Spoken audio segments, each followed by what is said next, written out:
Hello, I'm Blaine Wiltshire. I'm part of the ambassador team, which is the first team that was established for this very first DEKA mile event that's going on here at the Civic Center. I'm hesitant to say I'm excited about it. I'm dreading it because I'm going on here in about 20 minutes. But once that gets done, then I'll be very excited to get it over with, because it's a very challenging thing. I'm a runner. This is totally different.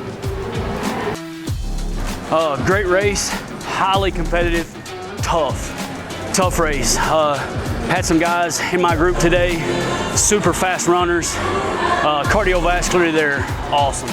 So it was a good race. Really enjoyed it, hope we can do it again.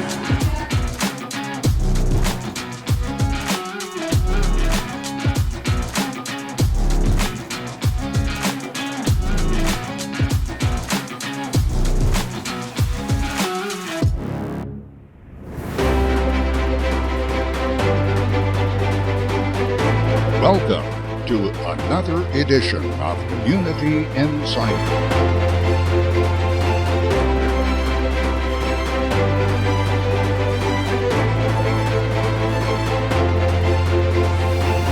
Join us as we travel Middle Tennessee, uncovering history and experiencing the adventure of unique stories and events coming to you inside your community.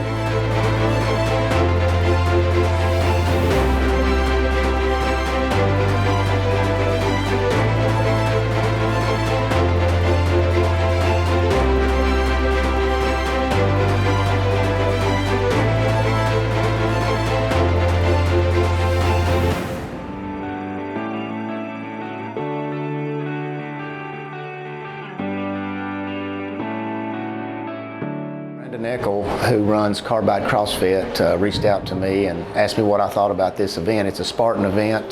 They have them all over the United States, and there's never been one of these here in Warren County. What it is, basically, the reason it's called a DEKA mile, DEKA stands for 10.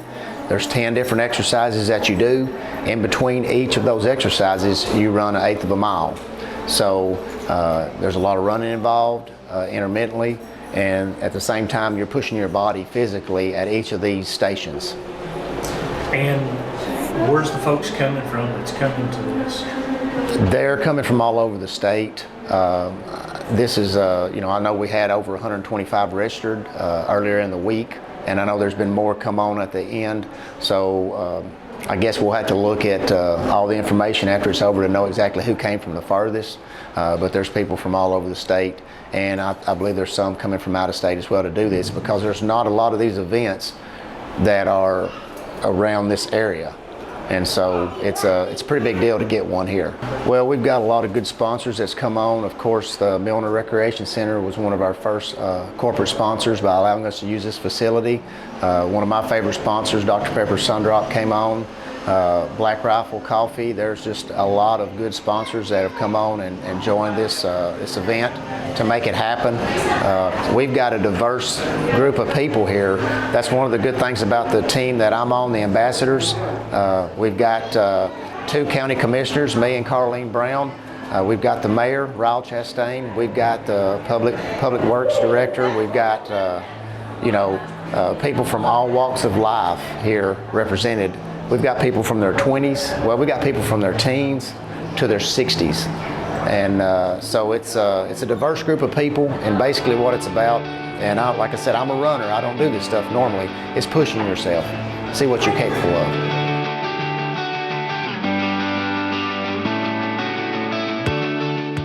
Good morning. I'm Carleen Brown. I am County Commissioner of the District 9, and I'm here today actually supporting and participating in the Spartan DEKA Mile. And this is going to be a first time ever event here in McMinnville, Warren County, and it was brought here by Brandon Eckel with Carbide Fitness. He's been involved with Spartan for a long time, and was able to schedule this event here at the Milner Recreation Center. And it's going to be a great day. We have over 125 athletes registered to do it, of all ages. In just a few minutes, the kids are getting ready to start the course. So it should be a really fun-filled day. And anyway, I'm excited to be here. I'm going to try to do this course today. My start time is 11:30. Of course, I'm very nervous about it because I've never done one of these before. But anyway, it's a great thing. And CrossFit and DEKA, these stations are a little different, but it's all about moving and exercising and having a good time. What could you say about where we're at now with the new facility and hopefully where we're headed in the future? Wow, it's I think it's just a turning point for all of Warren County. To say something about this facility, this renovation is just first class. And of course, being here as many years as I was, and I saw this facility age to a point where it just really needed it. And the way they have done it, I'm just so proud of it.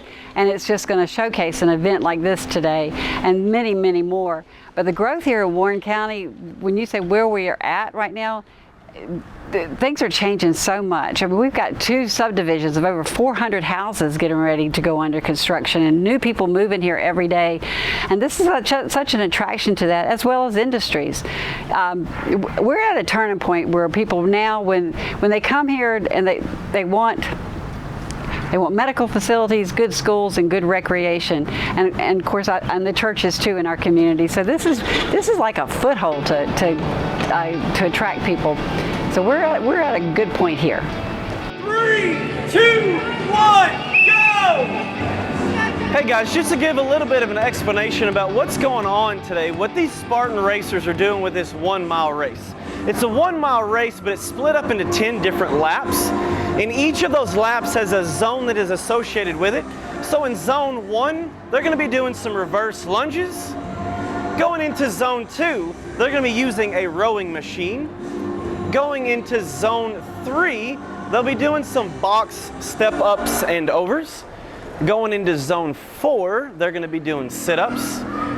Going into zone 5, they're going to be using a ski machine, just almost like if you were skiing down a mountain.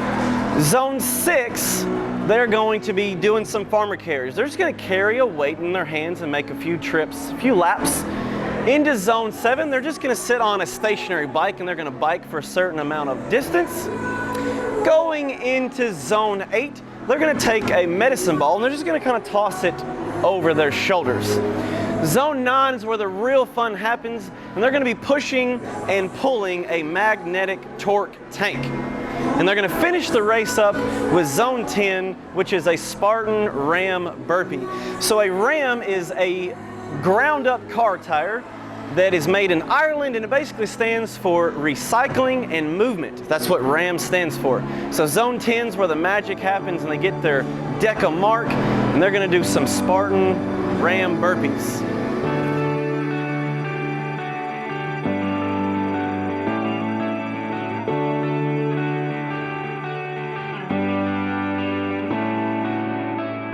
Hey guys, Lindsay Youngblood here with Highland Rim CrossFit. We're at the DEKA event today and just hoping we get a good turnout. Working on some functional fitness, kind of one of the big things that CrossFit is a big part of. Highland Rim CrossFit is located at 1113 Faulkner Springs Road. Our phone number is 931-507-HRCF. That's 4723. And we offer boot camp classes, CrossFit classes. We run about 7 classes a day. We have 2 boot camp classes and 5 CrossFit classes. Our youngest member is around 8, and our oldest member is in his 70s, actually. So we have a really broad range of athletes. Everything we do in our gym is modifiable to each individual athlete and their level of fitness. So come check us out. We've got some summer programs this summer, athlete conditioning programs. Give us a call if you have any questions.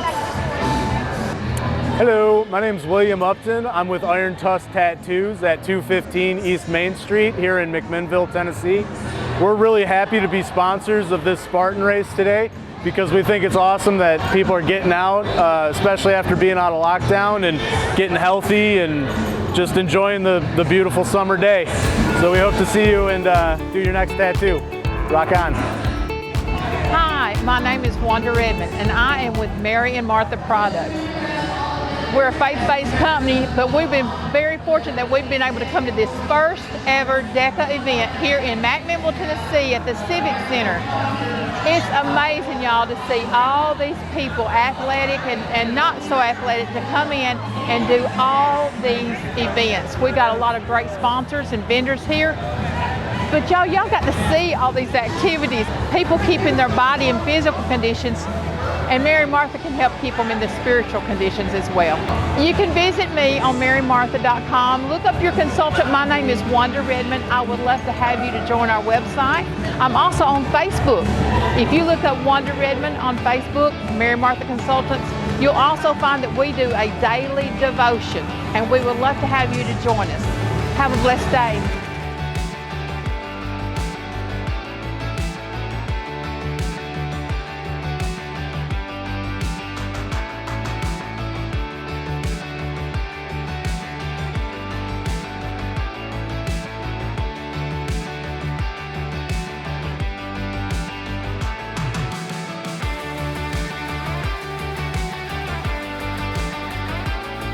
Jeremy Gossett with Barbell Voodoo here. You can find us at barbellvoodoo.com. See all the local places where we're at, Facebook, Instagram, all the fun stuff. So you can see what comes out new. We've been in business 9 years. We're out of Spring Hill, Tennessee.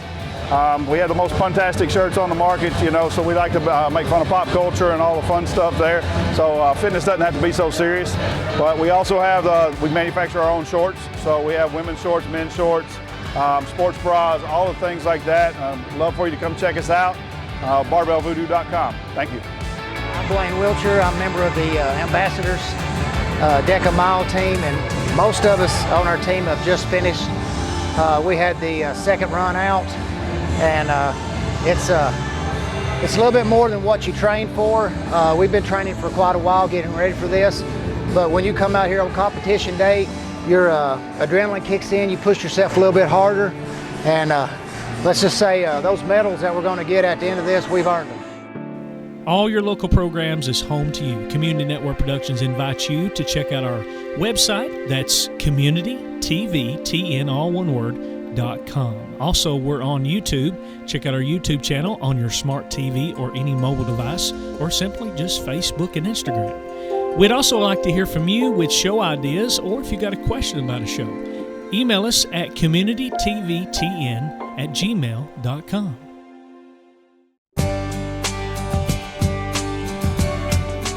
From the small towns in our community to the big hearts in our own back door. This is their stories.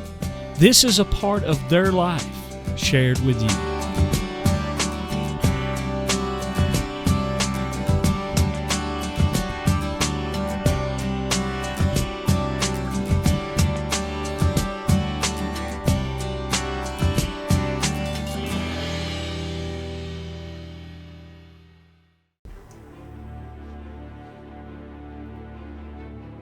The Cold War, an open yet restricted rivalry fought from 1947 to 1962 that developed after World War II between the United States and the Soviet Union and their respective allies. The Cold War was waged on political, economic, and propaganda fronts and had only limited resource to weapons. Life during the Cold War was anything but normal for American citizens. Today I will be interviewing Ronald Terry Reagan, a U.S. Army veteran who served 6 years in Germany and Vietnam from 1965 to 1968 and from 1968 to 1971. He served 12 years in the Mississippi National Guard in the Army Infantry. In Vietnam, he was an infantry company commander. Mr. Terry was born in the year 1942 and was faced with the pressures of the Cold War following him throughout his childhood and young adult life. Today, he will be giving us his point of view of life during the Cold War by answering 10 questions I have prepared.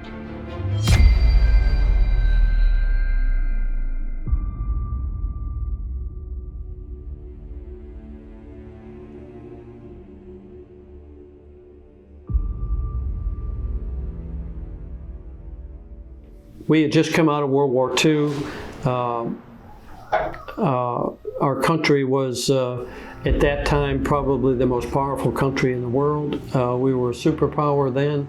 We were the only ones then that had a nuclear bomb. And then when Russia developed a nuclear bomb, then tensions became even worse, because I remember the Berlin crisis, and that occurred not long after the end of the World War II, and that was when the four major powers, Russia, Great Britain, the United States, and France, divided up the city of Berlin, and this is when Russia cordoned off the quarter of the city of Berlin, and we had what was called the Berlin airlift, and it was a time of I can remember my dad talking about it. It was a very tense time, and you know, we grew up with a sense of pride in I guess that's probably why I may have ended up joining the Army. On July the 14th, 1949, the Soviet Union exploded its first atomic bomb. The 4 years of American nuclear monopoly were over. To Western eyes, Stalin's power to enforce his threats seemed immeasurably greater. 12 nations combined in a united front from the Tropic of Cancer to the North Pole. Signing Great Britain into this group of nations are Ernest Bevin. The North Atlantic Treaty Organization drew Europe and America together.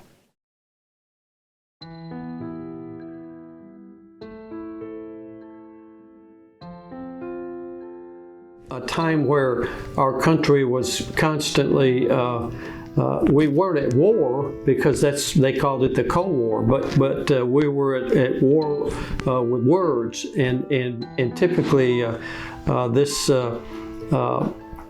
you know, this permeated through the whole community. I mean, it was something that was constantly, our parents were aware of it, the children were constantly aware of it, and even as we grew up, and I can remember even in high school. In Betty's school, they are talking about the atomic bomb too. Betty is asking her teacher, how can we tell when the atomic bomb may explode?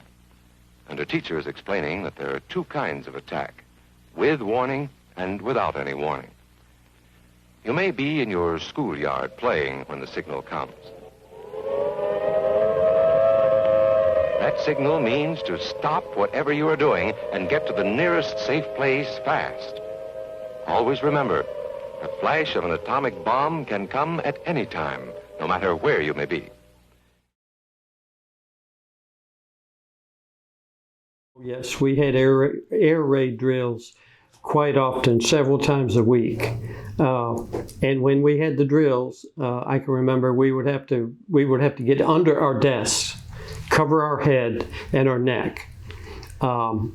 Later on, if we were out on the playground, we would have to run into the school and into the hallway, and we had designated hallways we had to go to, and we would have to line up against the walls and cover our head and our neck and kneel down. That's why these children are practicing to duck and cover, just as you do in your school. We all know the atomic bomb is very dangerous. Since it may be used against us, we must get ready for it, just as we are ready for many other dangers that are around us all the time.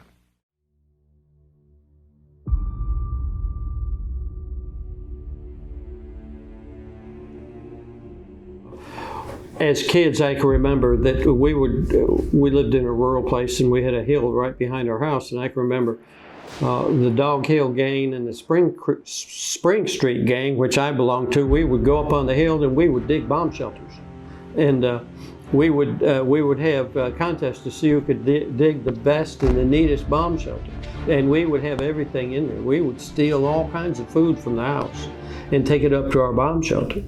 I mean, we had snacks. You know, we didn't have the kind of snacks they all have today, but we had snacks. We had jars of peanut butter and jelly, and we had saltine crackers. and we had them all stored up there, and we would take jars of Kool-Aid up there, and we would hide them in our bomb shelters. And that's where we played all the time, because we were sure that we were going to get bombed any day, any minute.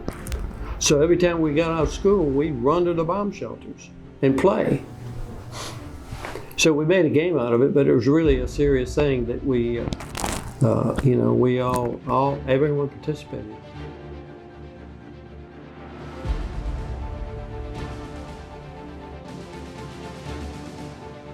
I can remember I was in college, and I never will forget when our country was,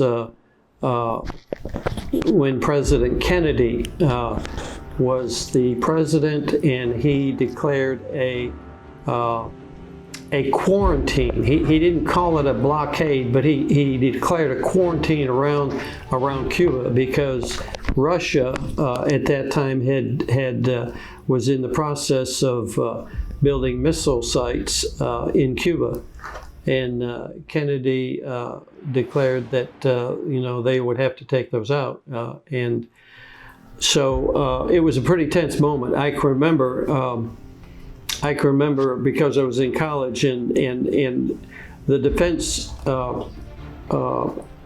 establishment had what they called DEFCON ratings, and a DEFCON was a DEFCON 1 was when we were at war, and a DEFCON 2 was when we were right on the brink of war. And as it progressed down, it was less dangerous. But during the missile crisis, we were at a DEFCON 2, and everybody, we all just thought that we were going to be at war with Russia. They had nuclear bombs, we had nuclear bombs, and it was a tense time for everybody, for the whole world. It was.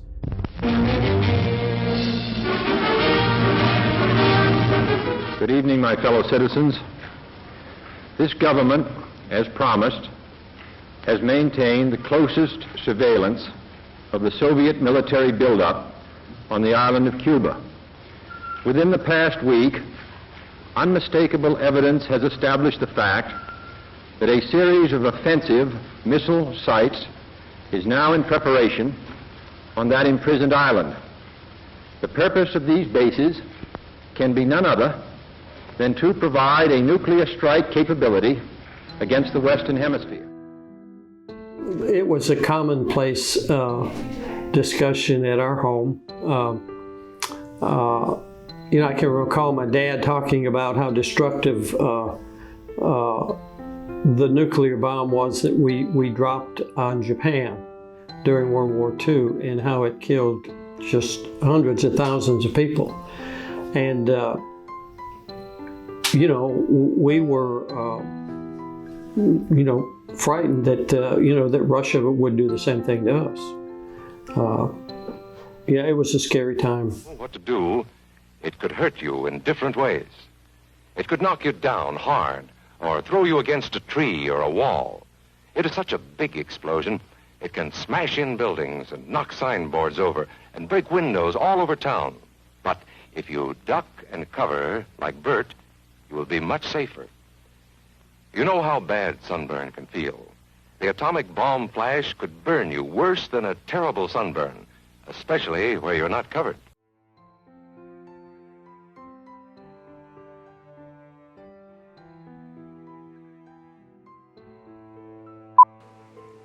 Okay, I can remember as a child, though, and just one last note, I can remember one of the funnest things that we did was that I joined the Civil Air Patrol, and when I think I was 11 years old, and they recruited kids. They went to all the Boy Scout troops, and they recruited us all to join the Civil Air Patrol, so that we could, and they trained us on how to recognize different types of airplanes, particularly Russian airplanes. So I would run out in the backyard with my binoculars, and I'd be looking all over the skies for Russian bombers. That's the truth.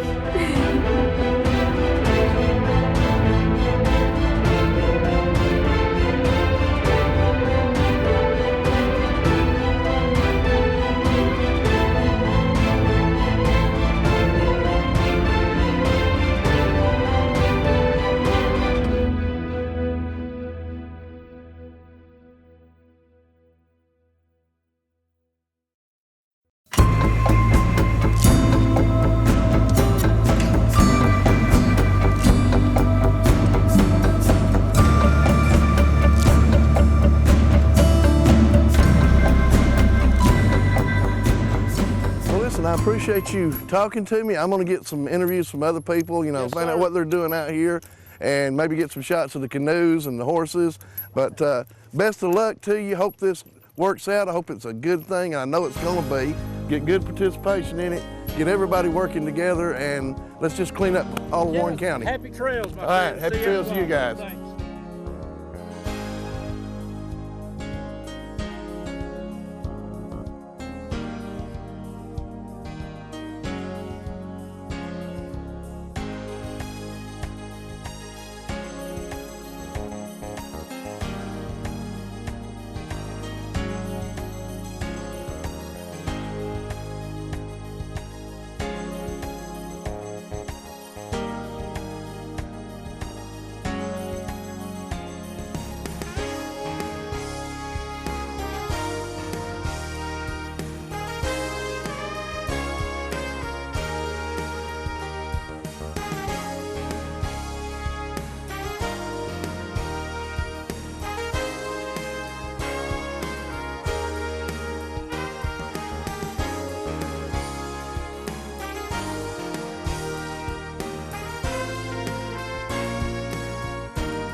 One of the things I want you to notice out here is that it's not just the horses and the canoes. There's also volunteers working the tables. If you're on the canoe or going on the river, you've got to sign a release form. You got to have a life jacket. If you're under 18 and a parent or a guardian's got to sign for you. The safety first out here, they've got gloves for you to wear to pick up trash with. They've got water to keep you hydrated, life jackets. They've got all the necessary stuff to make sure that you're safe out here doing this, and yet we're going to be cleaning up the environment. So y'all stay tuned. We're going to get us some more shots down on the river.